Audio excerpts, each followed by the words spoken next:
1300 hours Pakistan Standard Time. Assalamu alaikum. This is Radio Pakistan. The news read by Asma Hafiz. First, the headlines. Prime Minister is in Gilgit to unveil development package for the region. Pakistan and Hungary have agreed to enhance bilateral cooperation in areas of mutual interest. India has reported over 386,400 new cases today, while deaths from COVID-19 jumped to 3,498 in a single day. In Indian illegally occupied Jammu and Kashmir, the Jammu and Kashmir Awami National Conference has urged Indian Prime Minister to release all Kashmiri political prisoners detained in different jails. And now the news in detail. Prime Minister Imran Khan has arrived in Gilgit to unveil development package for the region. He was received by Governor and Chief Minister of Gilgit-Baltistan. During the visit, he will inaugurate new projects of Special Communications Organization that will provide mobile and internet facilities in far-flung areas of Gilgit-Baltistan and improve the existing service. Imran Khan will also be given briefing on promotion of tourism in GB. He will deliver an address in Gilgit and announce Gilgit-Baltistan development package. Pakistan and Hungary have agreed to enhance bilateral cooperation in areas of mutual interest, including agriculture, food, environment, water resources, engineering, vocational training, and urban planning. The understanding was reached at a meeting between Foreign Minister Shah Mahmood Qureshi and his Hungarian counterpart, Peter Szijjártó, in Islamabad today.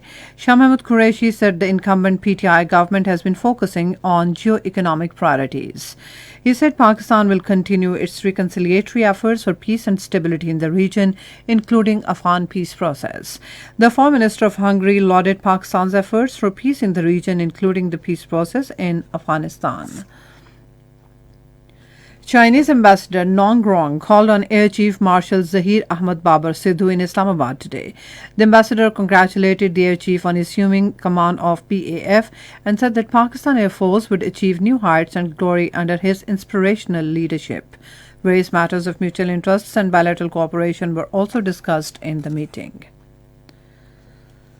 Indonesian ambassador to Pakistan Adam Mullawarman called on Naval Chief Admiral Muhammad Amjad Khan Niazi at the naval headquarters in Islamabad today and discussed regional security situation and bilateral maritime cooperation. The naval chief also condoled with the envoy over the loss of precious lives in an accident that recently took place with the Indonesian submarine.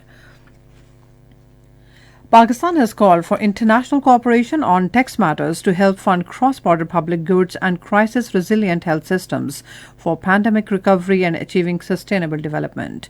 In his remarks at ECOSOC's special meeting on international tax cooperation, President of the UN Economic and Social Council, Pakistani Ambassador Munir Akram, underscored the need for member states to work together to stop the drainage of resources for sustainable development caused by illicit financial flows, as well as corporate and personal tax avoidance and evasion. 131 more people died of coronavirus infection across the country. According to latest statistics issued by the National Command and Operations Center, 5,112 new positive cases were reported in the country after conducting the tests of 49,099 people. India has reported 386,452 new cases today, while deaths from COVID-19 jumped to 3,498 over the last 24 hours. According to Indian Health Ministry data, all vaccination centers in capital of Mumbai are shut for 3 days due to shortage of vaccine. The country is in deep crisis with hospitals and morgues overwhelmed, medicines and oxygen in short supply, and strict curbs on movement in its biggest cities. In Indian illegally occupied Jammu and Kashmir, the Jammu and Kashmir Awami National Conference has urged Indian Prime Minister to release all Kashmiri political prisoners detained in different jails.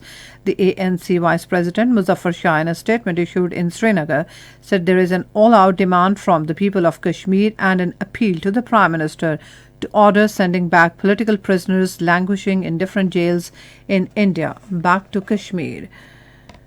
And now cricket.